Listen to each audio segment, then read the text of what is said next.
Va a ser en español, Lucas. Oh, fine. No, it's going to be in English.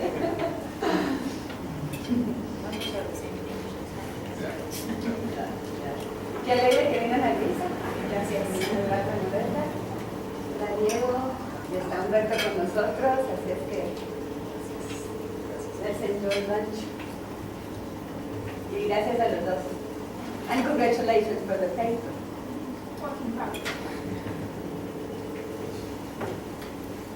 So, thank you very much for giving us the coming here to see this presentation. This is a work in progress. We submitted version 1 in January, in the beginning of January. Now we are currently waiting for the reply of the editor. Basically, this paper has two contributions. There is a new methodology that we introduced, new econometric methodology to measure causality. And the second is that we are going to apply this methodology in order to investigate the relation between the stock market return and the economic growth in the United Kingdom over a relatively long period of time. And so, any comments we appreciate about the people.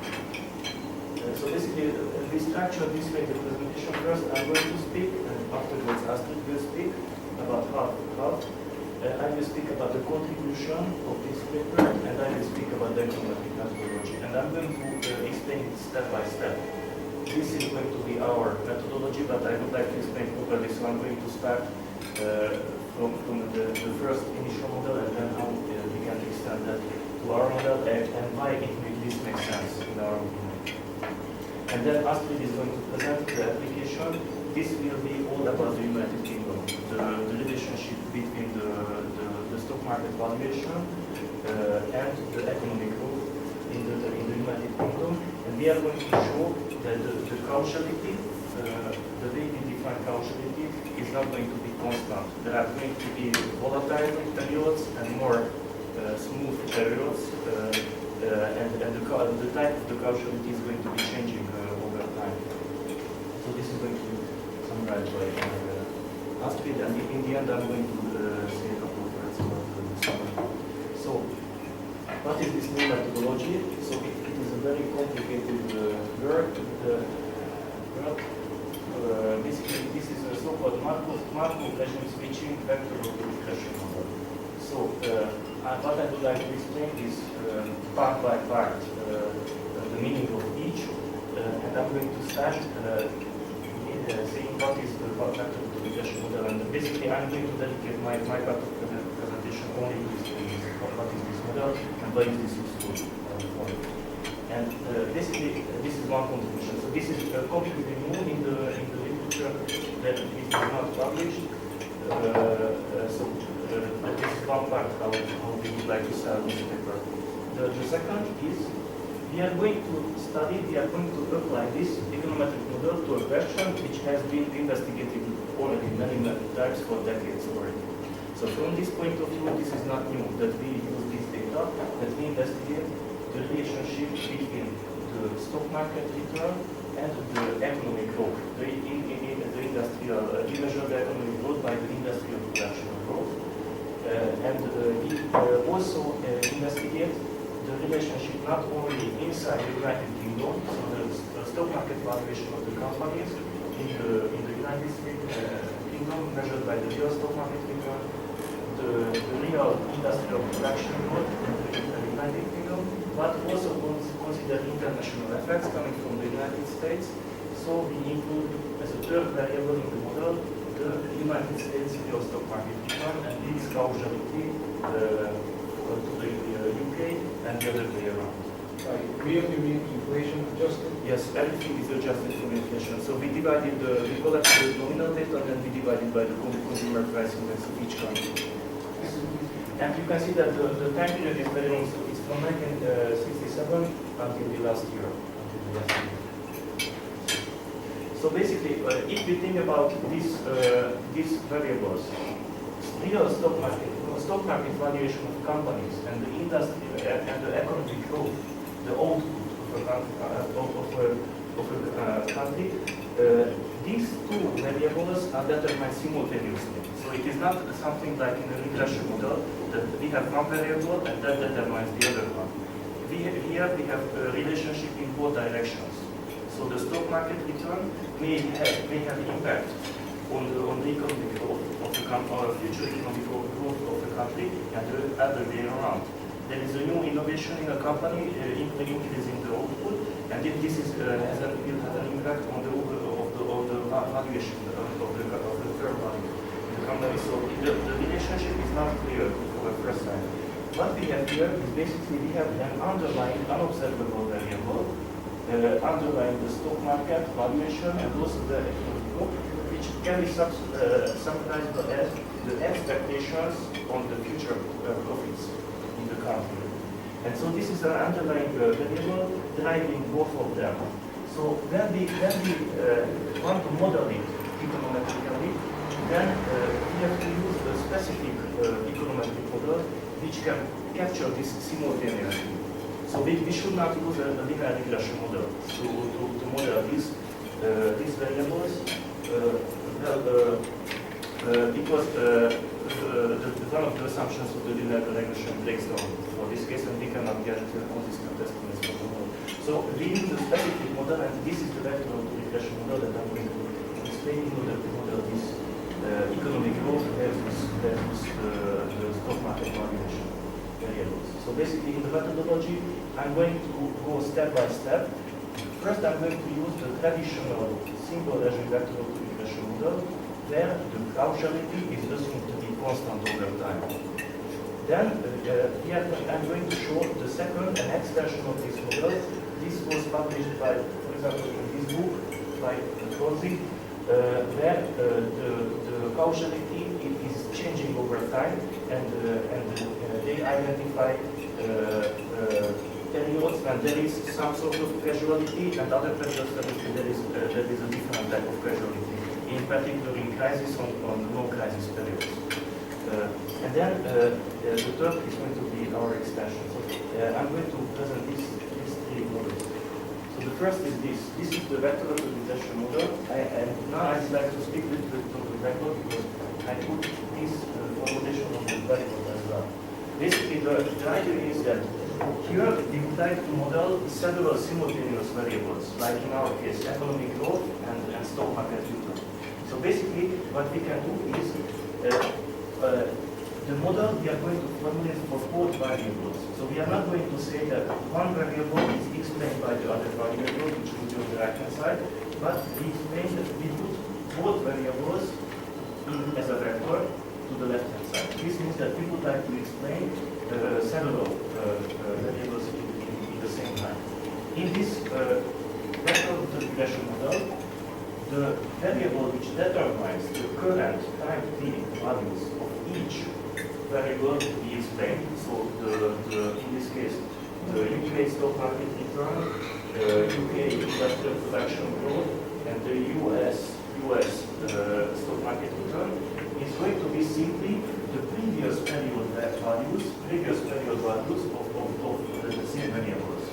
So this way, it is going to be a dynamic relationship, and the parameter matrix psi that I put here is measuring the impact of the last period value of each variable on the current value of each variable. So you can see that there is a dynamic relationship which is captured by this matrix, the parameters in this matrix. In addition, we have this term which includes the unexpected shocks, unexpected random shocks impacting the economy.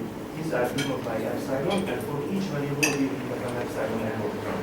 And the impact of the current shock on the current stock market return and current industrial production growth is measured by this second parameter matrix, where these parameters capture how large is the current impact. So you can see that this matrix captures correlations among the different shocks. Therefore, it captures correlations of the current shocks and the different shocks may impact different variables in the model. So this is the general, the very general formulation. This is when we have capital N variables, capital N different variables in the model. In our application, we will have only three variables. To explain better, I put here this formulation for n equals to 2. Imagine that we only have two variables. If we have two variables, I can rewrite this big equation as a simpler matrix equation. And then from here, by using the matrix product, so the computing the product of this matrix and this vector and this matrix with this vector, I can reduce that this matrix equation is simply the system of two linear equations. And this is what we can get this way. So here using these parameters and these coefficients. And basically what the causality, why we use this vector optimization model in economics, the most important reason is because we want to study causality. That's the most important reason why we use vector optimization models. And in econometrics, probably for this model, the definition of causality is the most popular formula, the most technical, best formula. That's why we would like to work with this. So in particular, there are several definitions of causality that we are going to use. The one causality that you can see in these equations is that you can see that the first equation, you can see that we want to explain the first experimental variable, for example, UK stock market return, and this experimental variable is explained by past values of the same variable, so past values of the UK stock market return, but also the previous period value of the UK IP growth, industrial production growth. And each of them have different coefficients. These are coming from this psi matrix. So you can see that this psi 1,2 coefficient measures the impact of the last period industrial production growth in the UK on the current period UK stock market return. Okay, so this way it captures some sort of impact of the yesterday, of the last month, last period, the UK industrial production on the current stock market valuation. And this is measured by this psi 1,2 coefficient. Moreover, if we look at the second equation, then we can see similarly that here we explain the UK industrial production growth by including the past values of the UK stock return and the past values of the UK industrial production growth as well. So here, what is interesting is this coefficient, because this tells us the impact of the last period UK stock return on the UK IP growth today. Now, so these two parameters can be interpreted as some sort of causality. If we estimate this model and we find that this parameter and this parameter are not zero, different from zero, then we have some sort of causality. Now, this causality is very famous in econometrics. It is called Granger causality, named after an economist who got the Nobel Prize in 2003. And these parameters, if they are not zero, then if this parameter in the first equation is not zero, then we say that the UK industrial production growth Granger causes the UK stock return. And if this parameter is not zero, then we say that the UK stock return Granger causes the UK industrial production growth. And this is a dynamic causality. Basically, what we want to say that the past value of one variable has impact on the current value of the other variable. And if we find that it's measurable, this impact, then we can say that this is causality. This may be questions, but this is the definition of this kind of causality. And so basically, these capture these psi coefficients, the dynamic relationships between the variables to be explained. And then you can see that we have additional terms corresponding to the epsilon 1 and epsilon 2 coefficients, which are the contemporary shocks of the stock market return and industrial production, for example, in this case. And you can see that the epsilon 1 variable, which is the shock of the stock market return, enters into the second equation. So the the current stock market return has an impact on the current industrial production according to this model. So if we estimate this model and we find that this omega C1 correction is not zero, then there is some concatenated relationship of current shocks on the value of the in this case on the value of the industrial production. Basically, this is the idea. And so this is one way, this is one causality which we are going to investigate for the UK stock return and industrial production report. This is the intuition of the causality. Then is a second definition of causality, which also exists for the interpretation model, and this is called the impulse response function. It is basically, if I put it here, if we investigate, if I want to investigate in this impulse response function the causality, the impact of the current shock of the stock market return, or the current shock of the industrial production growth on the future values of the other variable, or future values of the other values. So for example, here this is the current shock in the industrial production growth. How does it impact, what effect has on the future value of the stock market return. And this, the future is captured by that we are adding this plus J subindex to T. And this measure we can get by taking the derivatives of the future values of the Y variable with respect to the epsilon term. And so you can see that here we are capturing the impact of the shock in the one variable on the value of the future value of the other value variable. So this Y, we can evaluate this derivative until the infinity. Until the infinity, I'm going to show you what we get for this data. What we expect is that the current impact of the shock may be large, and then as farther and farther we go to the future, it is going to be decreasing, and it is going to be going to zero. But the question is how fast it goes to zero. How fast it goes to zero. I'm going to show you a picture in a moment. Basically, this we can also as a type of causality. But because the difference between the two is that these are the unexpected shocks captured by the error, and the impact of an unexpected, completely unexpected evolution in a shock in the stock return or in the industrial production growth on the future values of the other variable.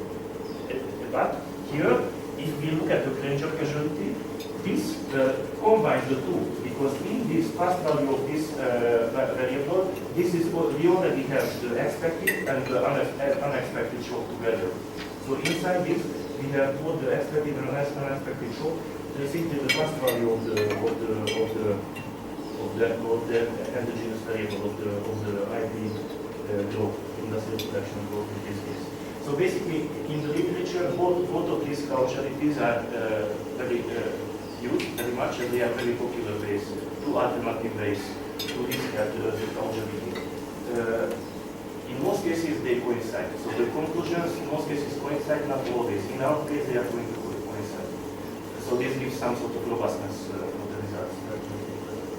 So basically, this is the idea of the vector of the regression model. And so I'm going to, these slides, I'll just put this, exactly this what I presented on the blackboard.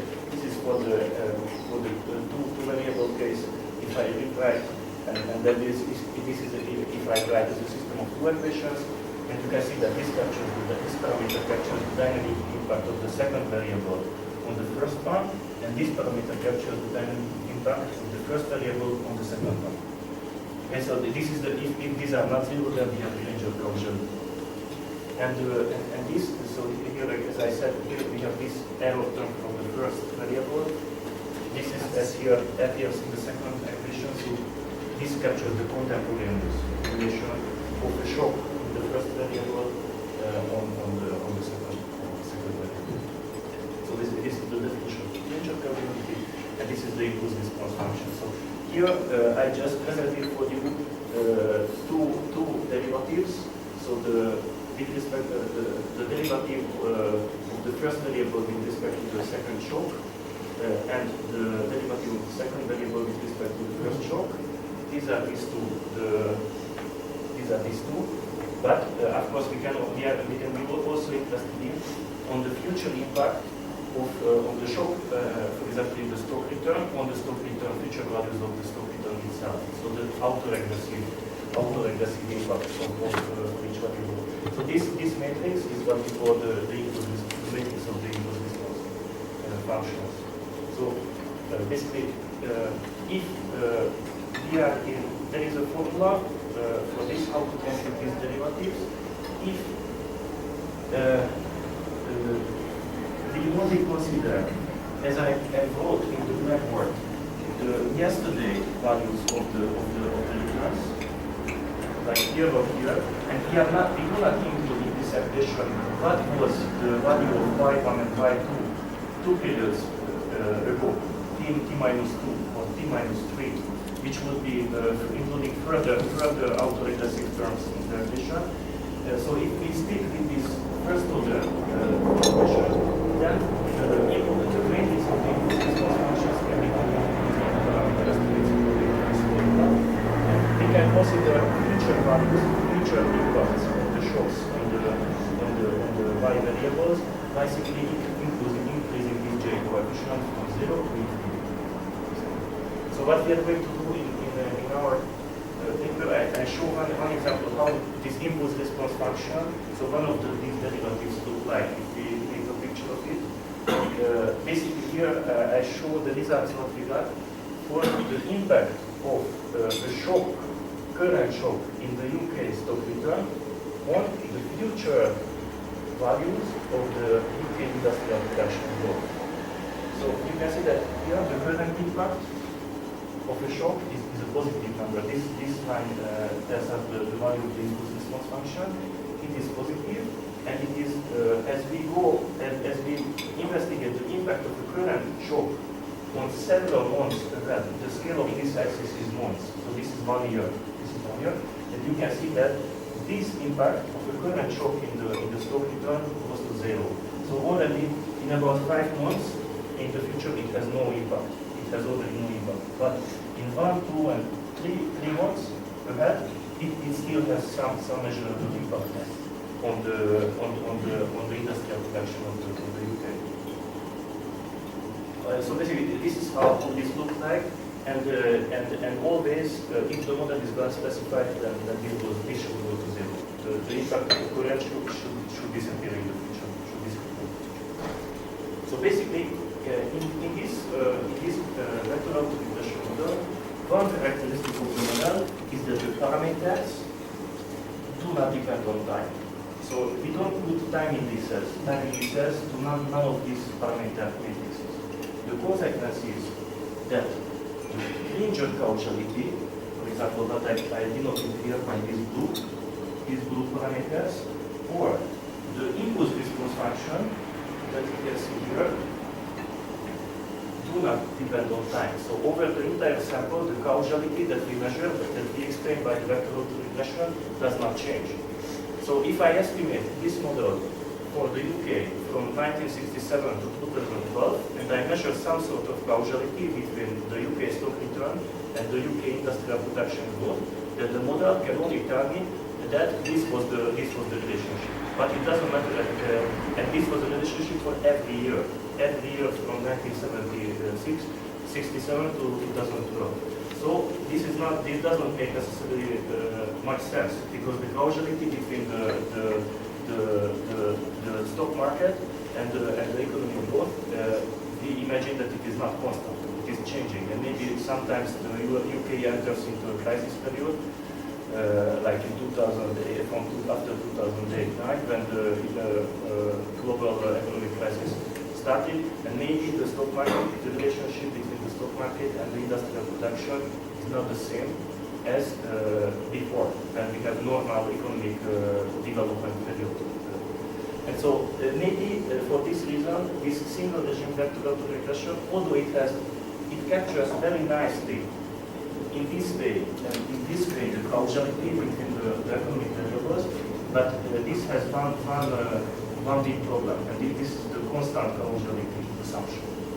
And so there is an extension of this model This is the first extension that was made is it's called exogenous Markov switching vector regression model. The main idea of this model is that we are going to assume that all the parameters of the model, so this constant vector, the sign matrix about the dynamic interactions, and this vector depend on the time. So we are going to index them by time, and this way the causality, the range of causality, and also the impulse response functions may be different in each year, in each period. The way this model works is that basically we assume that there is an underlying latent variable. Remember in the second slide I said that as stock return and economic growth are simultaneous, and the underlying variable which determines them are the expectations about the profit. This is an underlying latent variable which is driving both.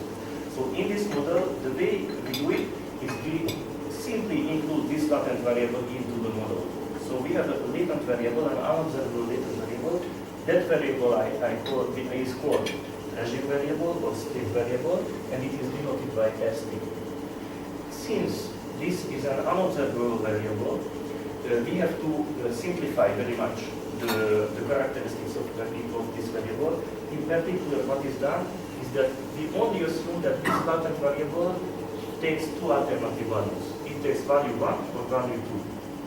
And in each period, as this latent variable is indexed by time, it takes either value 1 or value 2. And it is different. It is different in each period. And what we do is that we are going to index all of the parameter matrices by these latent variables. So what you can see here as a function, I put as function of the latent variable. So this means that all parameter matrices, each parameter matrix has two alternative sets of parameters, because either it is C1 or it is C2. So this is a vector. Here it's an n times 1 vector.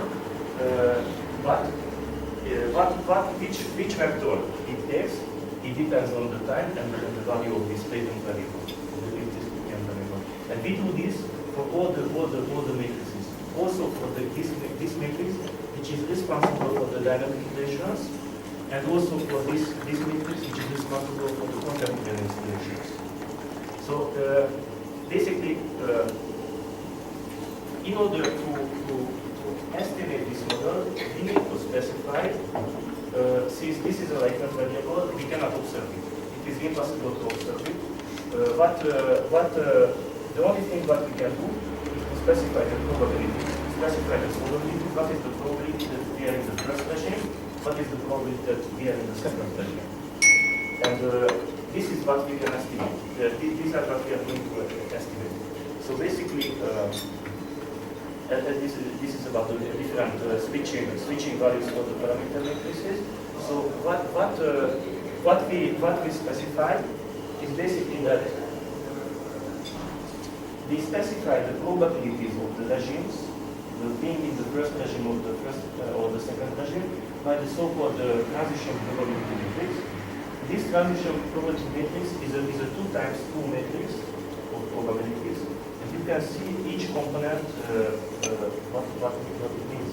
So this component tells us that given that in the last period, during the first regime, what is the probability that today we are going to be also in the first regime? So we are not switching regime. During the first and we stay there. This component tells us that given that in the last period, we were in the first regime, what is the probability that we switch regime and we are going to be in the second regime today? And this tells us that if we were in the second regime, what is the probability that today we are going to be the first? So we switch the regime. And this tells us that what is the probability that we stay in the second regime. So basically, this formulates in a dynamic way the probabilities of keeping the regime or switching it. Now, this is this for the exogenous Markov switching model. This matrix is estimated. We estimate this matrix, and the way we estimate it is that we include parameters into this matrix to be estimated. In particular, we use two parameters. Only two parameters to estimate this transition probability matrix.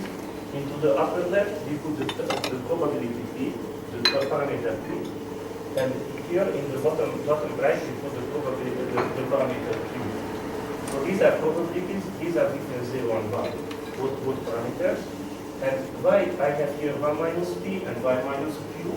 You can see, if I come back to this slide, you can see that here, in both in this column, for both cases, yesterday is during the first regime.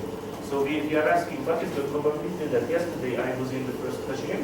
What is the probability that today I am in the first regime? And here, what is the probability that given that I am in the first regime, today I am in the second? So this means that the sum of these two should be 1. Because yesterday I was in 1, either I will be in the first or in the second today. So the sum of these two should be 1. So it is enough to parameterize only this term. This probability is going to be 1 minus P. The same reasoning for here. Imagine that here we have in both probabilities that we were in the second regime yesterday, in the previous period, and either we will be in the first today or in the second. So this way, so the sum of these two probabilities also should be 1. That's why I just put here the Q parameter and this should be 1 minus Q. So you can see that by this formulation, the parameters of this exogenous Markov switching model are basically these parameters that we already have for the vector auto-regression times 2, because we have one set of parameters for the first regime, another set for the second regime for each parameter, plus 2 additional parameters for this transition probability matrix. And this way, as the ST depends on time, we may capture switching causalities. And what we are getting, you will see by astronomy, it's quite nice. It corresponds very well to the crisis and non-crisis periods in the UK. So it automatically, this model, one advantage of this model is that it automatically identifies the time of the crisis. So we don't have to tell the model when we are in crisis. It does, the model tells you by the estimation when you are in a volatile period and when you are in a smooth going period. It's a very big advantage of this kind of model. But what we need is that we need this underlying latest variable for this.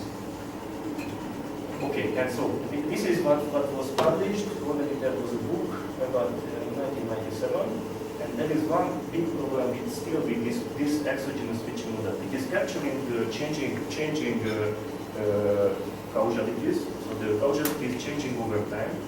But notice that the regime switching, the transition probability matrix, which tells us what is the probability that I switch from the first regime to the second, or from the second to the first regime, it is constant over time. So these parameters, the P and Q parameter, is constant over time. Nevertheless, what we may imagine that the regime switching dynamics, the probability of switching to less volatile or more volatile regime should not be constant over time. So the probabilities should be different also in each period of time. So that's why we extend, basically what we extend is this matrix. So we are going to complicate this matrix. We are going to keep this. So we have vector auto-regression model with two alternative values for each parameter, but we are going to complicate the modeling of the latent variable, the regime variable. The way we complicate it is that in this endogenous switching model, where basically the transition probability matrix we rewrite this way, and notice that where we had one P parameter, we replace it by a function of additional explanatory variables. So basically what we would like to do is to explain why the regime is switching, why the regime is switching in the UK. So we would like to identify some economic variables which can be said that they are responsible for the fact that we are changing from one regime to another. And this is, we use a specific formulation for this. And this formulation includes some parameters, some additional parameters, not that simple as in this case, so that we only have to estimate 2 parameters. You have to estimate more parameters. In particular, in this paper, we are going to include three variables for the experimental level that is denoted by that. For each explorative variable, we estimate corresponding parameter, and this is going to tell us that each exploratory variable what effect has on the probability of keeping the regime or switching to the other regime. So it's all about modeling the probability, of staying in the low volatility regime or switching to the high volatility regime. And so this matrix is complex in the sense that it tells you by 4 coefficients if we are in the low volatility regime, what is the probability that we stay in the low volatility regime or we switch to the high volatility regime? And the other way around. If we are in the high volatility regime, what is the probability that we switch back to the low volatility regime or we keep in the crisis, keep being in the high volatility regime? And here everything is parameterized. And basically the important parameters are these parameters corresponding to the Z coefficients. The ASTID is going to tell how we choose these Z. What motivates us to choose the different exploratory variables for the probabilities. So basically, well, in this paper, so this is one contribution that nobody did this before. In 2008, there was a publication in Journal of Econometrics where they did the same idea, but for a linear regression model. So that was published by team, but for vector autoregression model, nobody did this before. And so we derived the stationarity conditions. There are some stability conditions that should be satisfied. We derived the form of the impulse response functions, how to compute these derivatives, and we also derived for the estimation. The estimation we do by maximum likelihood method, the form of the likelihood function that we maximize the parameters. So basically, this is the methodology. So what do we do with this? The ASTID is going to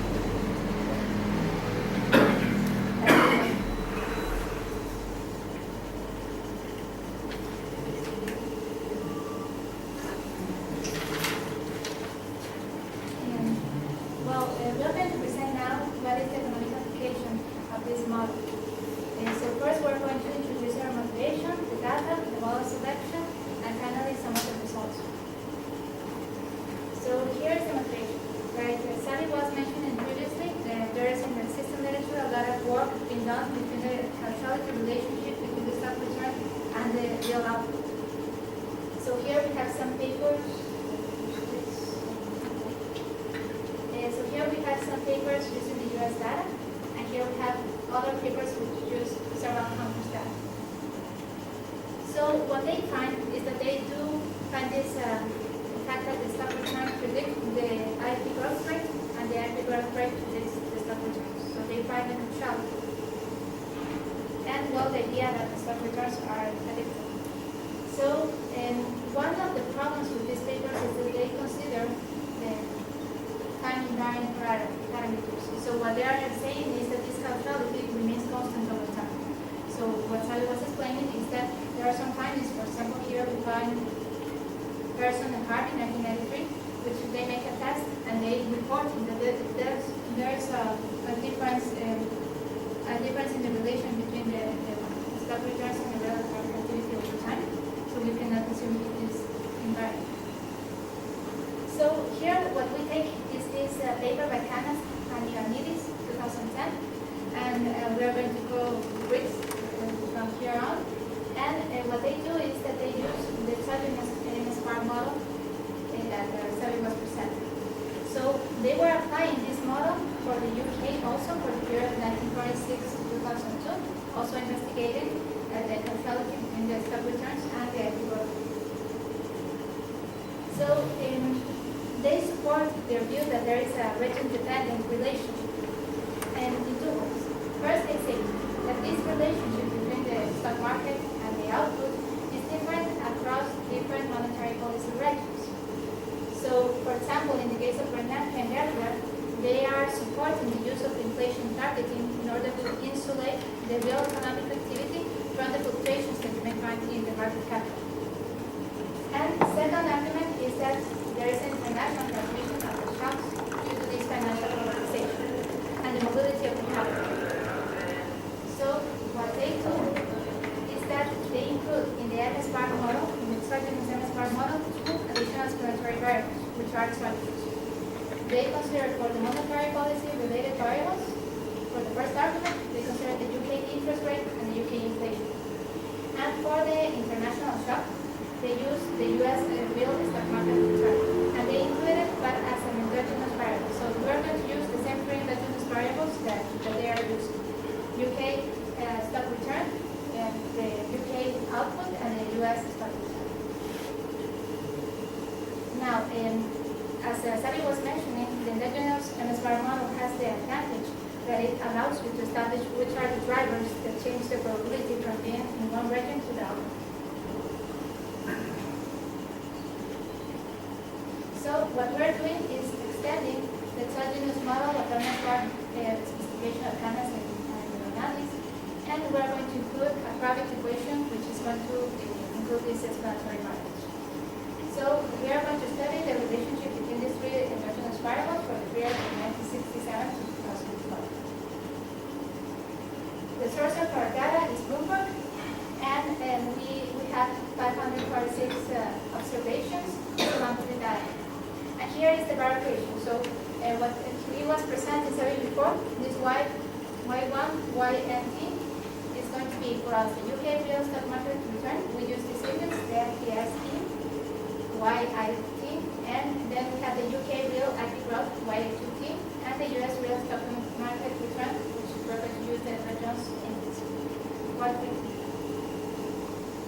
Then for the product equation, which is going to determine the probability of changing from one region to the other, we included three variables. And because it's an extension of the previous work, we include these two variables, which are the monetary policy related, UK inflation rate, and the UK real TV rate.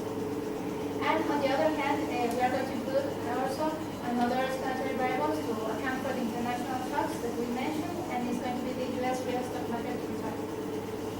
But in this case, as we are including it as an endogenous variable, in the product equation, we're going to use it with a lag, T-1.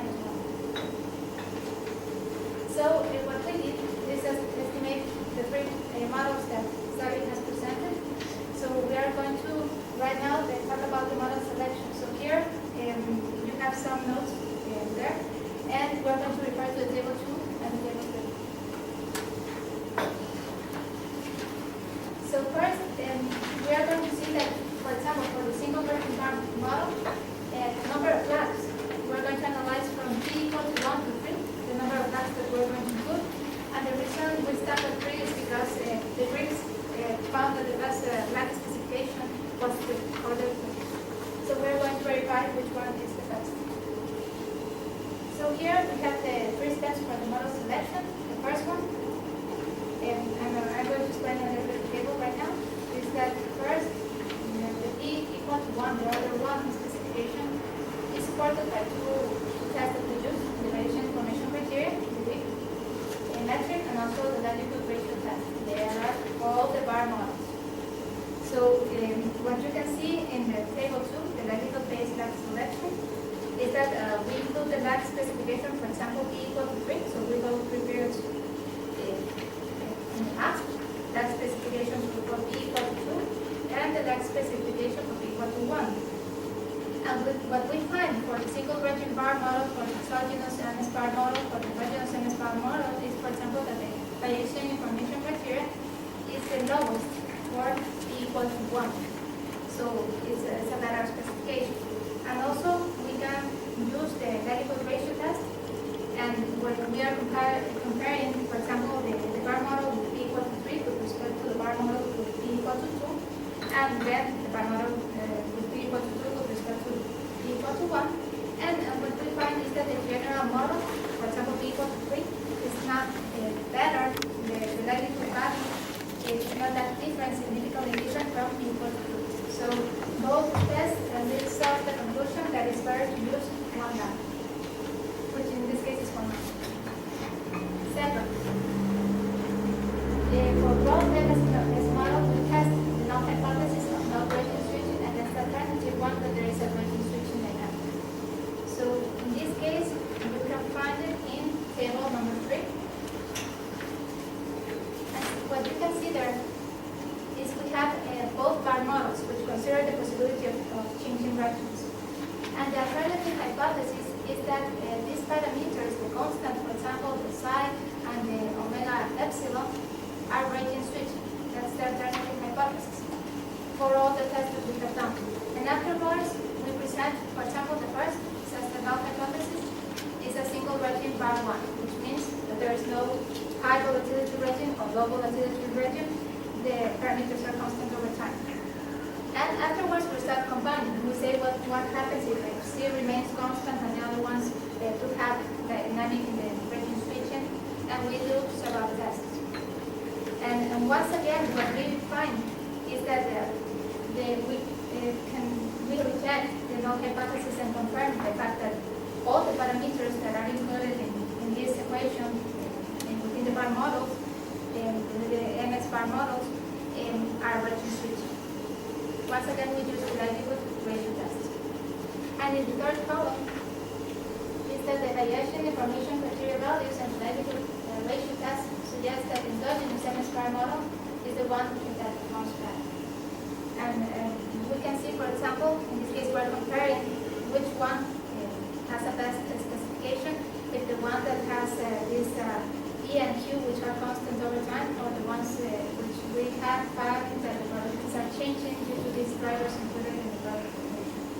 So we find that the endogenous MS bar model, which is the proposition of this paper, is best. So here, I want to turn to the table 4. And this table 4 presents the estimates of omega epsilon, the conditional of the region, ST, and psi 1, ST, and the stationarity analysis. So right now I'm going to focus on the first part of the table, where we present the variance covariance matrix.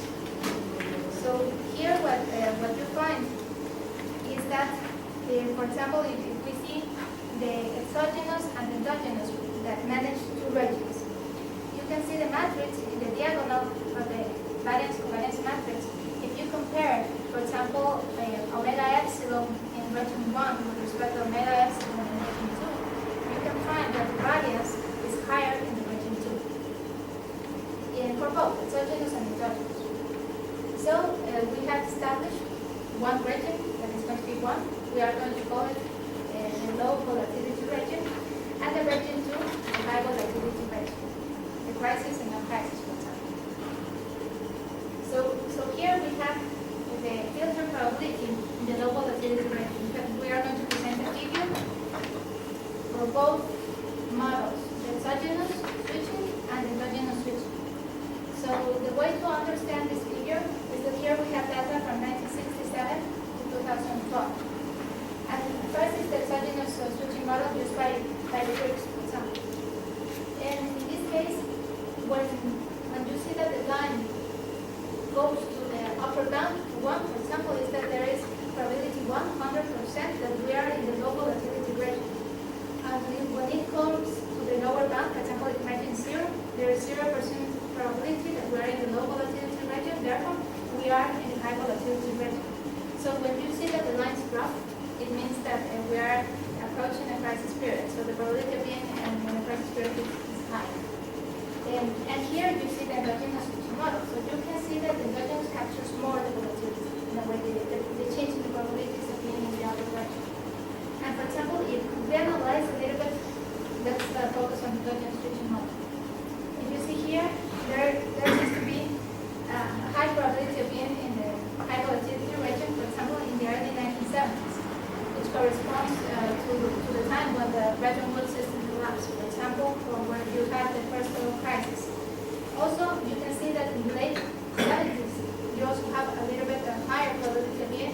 high volatility region.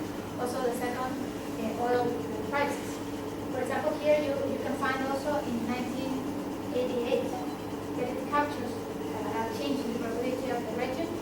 And 88, 87, when we had that the stock market crash of 87, for example, in the case of the UK, it was a drop of 26%, for example. And in the case here, for example, we find 1988 also, and we have the Russian crisis. And 2001, the dot-com and all the bots with the financial information, the end of the cycle of welcome. And also we can see the last crisis that we have faced, that is 2008 and so on. And when you compare with the exogenous switching model, you can see, for example, that 2008 is not captured here. So the probability of being in low region is a little bit lower, but it's not as low as in the case of the endogenous switching model. So this is the probability. Now the drivers of the probability equation, the secret.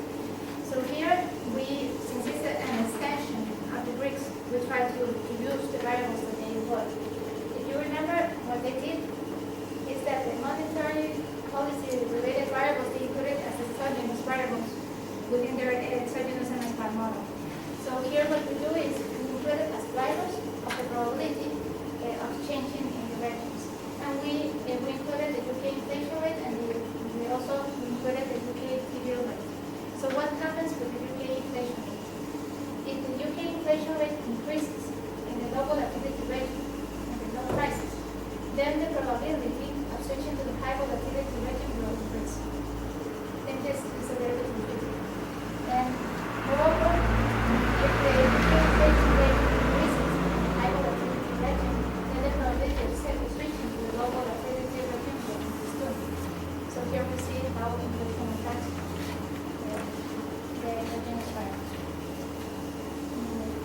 And here we have the UK TVL rate increases in the low volatility region, then the probability of switching to a high volatility region will increase. So the interest rate is increasing, so the probability of going to the crisis period rises. Moreover, if the UK real TVL rate increases in a high volatility region, then the probability of switching to a low volatility region will increase. This is in table 5. And finally, we included these additional explanatory variables, which is the US real stock market return. So if the US real stock market return decreases in the low volatility region, then the probability of switching to the high one will increase. And if the US real stock market return increases in the high volatility region, then the probability of switching to the low volatility region will increase. That is going to explain our results in the causality analysis. But you also did, as I presented in the beginning, that there are two types of causality, range of causality and also the input response functions that we estimate for this model, for the endogenous switching model.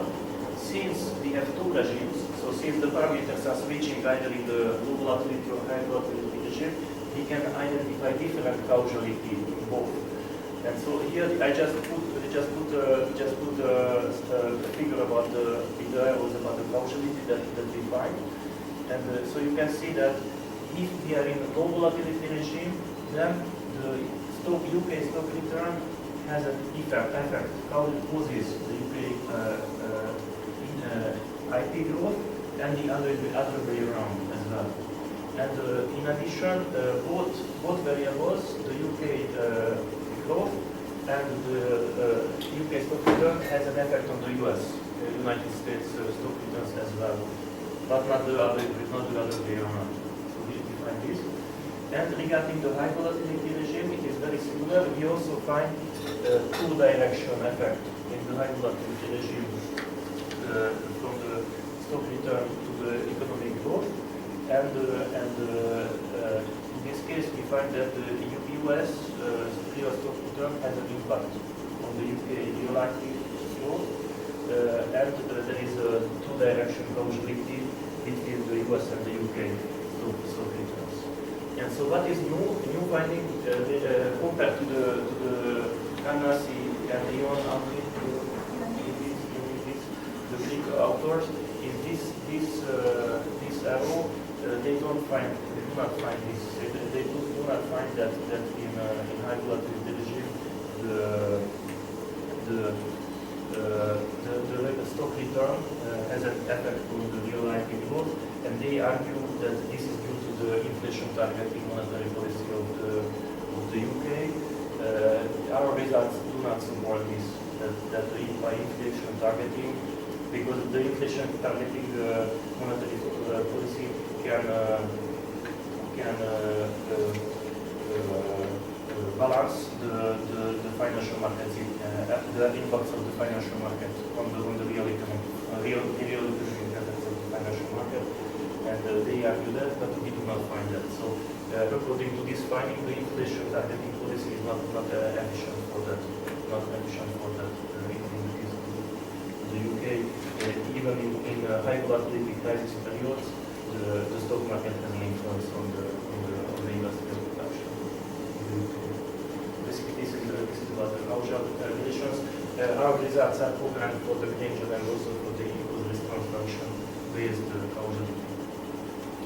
And so this is about the difference between these authors I just said. And so the summary is just that we introduced this new endogenous Markov switching regression model. So this endogenous word means that we parameterize, we include the variables into the transition probability matrix. This is new in the literature, and we apply it to study something which has been studied over decades, and we provide some new findings, as we said. Thank you very much. And so, any questions or comments? Welcome. One general question. Yes. Sections 2 to 6 were left out just for this meeting? Yes. Just for the... Yes, because we didn't want to include all the questions. And so just we want to give only the introduction. Could you send me the whole thing? Yes.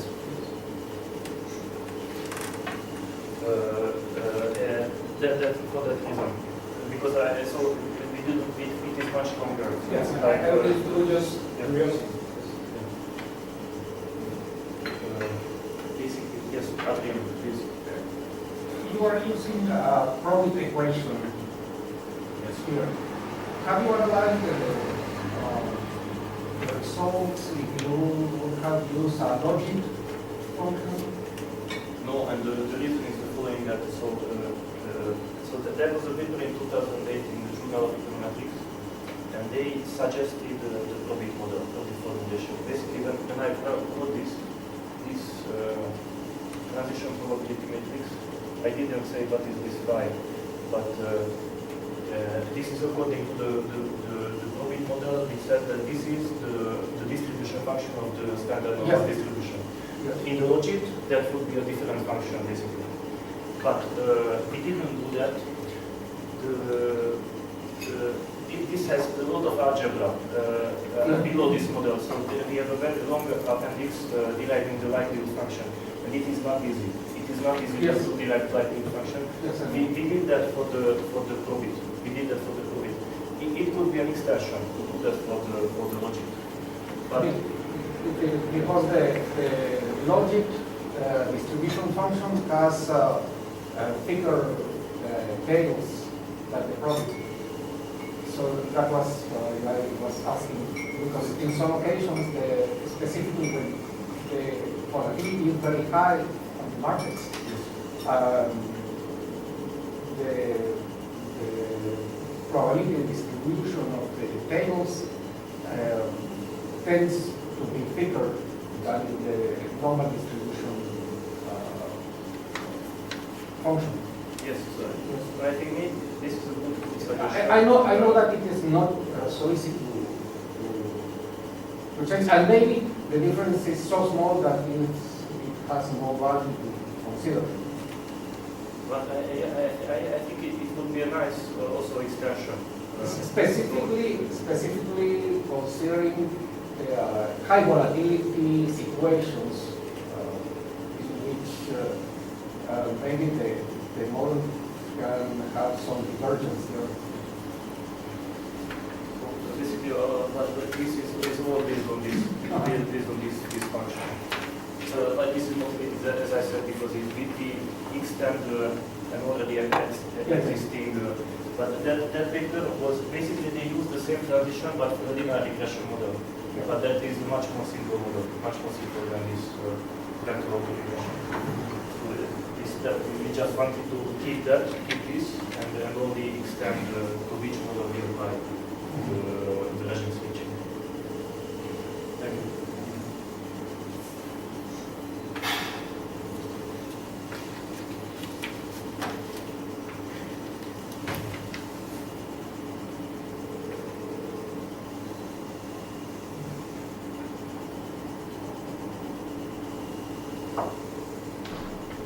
Are you thinking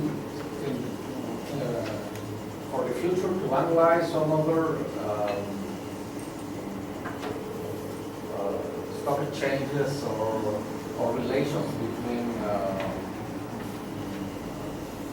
production functions and of the United States, for example, correlated with the European markets or something like that? So we are using this kind of approach. We already wrote another paper on China, and then in that paper we analyzed the same, the economic growth and the stock market valuation causality for Chinese data, and then we get different results. And what we are thinking about, we started that paper already, is to use this switching, endogenous switching Markov switching model for volatility models. So then the volatility is not constant in the financial markets, and sometimes there are jumps in the volatility. And we are thinking, I think this model, an extension of this model, in particular, we would like to do that for GARCH, for the GARCH model. Implementing switching dynamics of the parameters, and for the exogenous switching, this kind of GARCH model that exists, and there are several papers on that. But I think that this kind of endogenous doesn't exist, and then we would like to explain what are the reasons that the volatility jumps are in the financial market. So maybe if the model works, and we can get some explanatory variables for that, maybe it could help to forecast. We're going to use it for hedge funds. Yeah, so that paper we studied that's for hedge fund so basically, so we would like to implement this methodology for several reasons, and basically one nice thing about this is that it may be questioned whether jumps are forecastable, if we can forecast or not, for example on a financial market. And probably, maybe not, maybe yes, but this kind of model can suggest an econometric methodology to test that. Because here in this model we can implement past values of explanatory variables, and maybe the probability of switching the regime can be forecasted by this way. So it's something like we can combine this way the COVID model with other models of volatility. With a Bayesian influence model, maybe? Yes. Although this is parametric, so we estimate all the parameters. It's not based on simulation. Yes. We don't obtain the parameters by simulation. By simulation, yes. But This is not a Monte Carlo. Yeah. So here, so the way it is estimated is that we had to derive the closed form of the joint density of the data, the linear function of the data. That was a long algebra. But afterwards it is easy, just numerical maximization of the likelihood.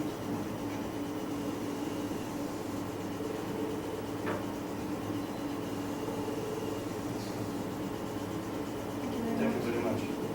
Thank you. Okay, that's it. I have a question. Yes, please. Yes. Eric, Yes. the fact that, I don't know how precise it is, but the fact that the U.S. market, one of its highest numbers yesterday or the day before, that related to what is going on with the industry in the United States or with the economic situation. How do you explain that? So, so basically, I mean, with the fact that the economy is not well and that is that something that's forecasting, you know, goes along this theory, forecasting that the industry is going to pick up again? Or? but basically in this model, that the future value of the stock return is coming not only from the industry yesterday and the stock return yesterday, but there is this epsilon component, unobservable component. So it's kind of the combination of both. So basically this model can tell us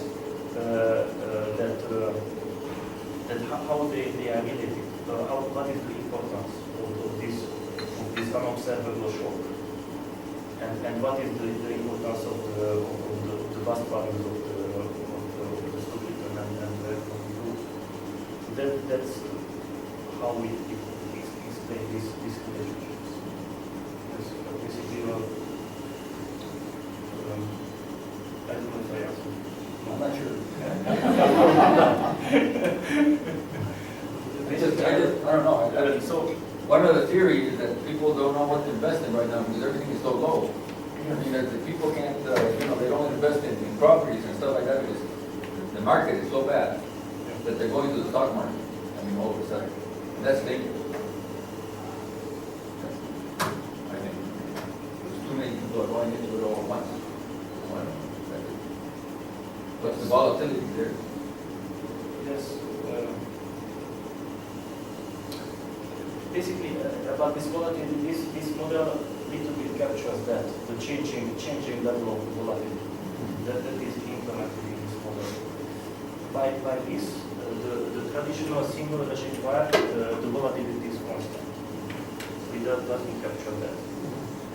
But and basically, what explains the volatility? If these variables are properly chosen, then this can explain the volatility, but it is not clear in many times how do you choose this. How do you choose this? The way we chose this here is based on another obligation that was done before. But for example, what we did for China, we did the same relationship for China, but it was not clear what kind of variables determine the high volatility and the low volatility regime probability.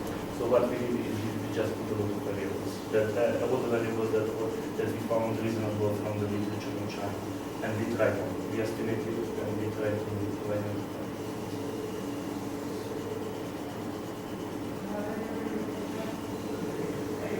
Thank you very much. No, gracias.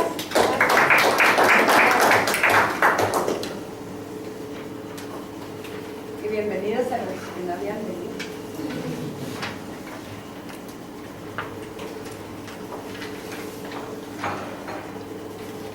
Bueno, ya los años. Alan, ¿me pueden evaluar, porfa? Gracias. Regresé a mis años de Adrián con física, viendo cosas. De Adrián explicando. Yo explicando de Adrián. Explicaba bien o explicaba? Yo le explicaba a él. ¿Qué crees que no? Todo lo que yo sé.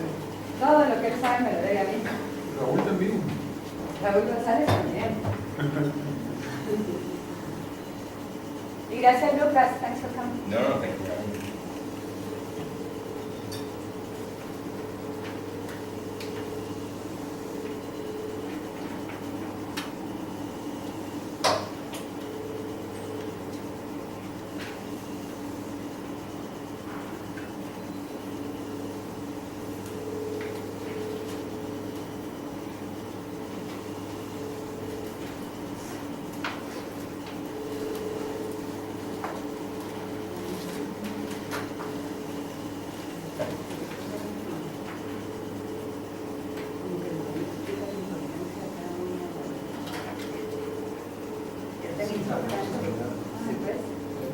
Y eso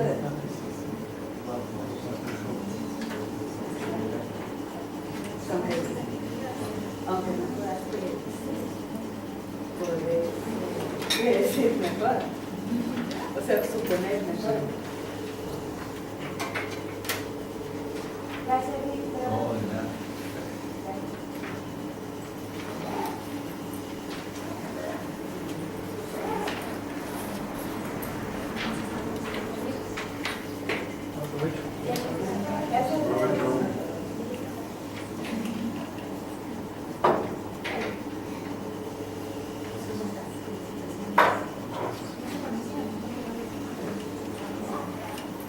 A mí me gustó lo que dijo Charlie al final, de lo que te enseña es qué variables son y qué tan importantes son cada uno.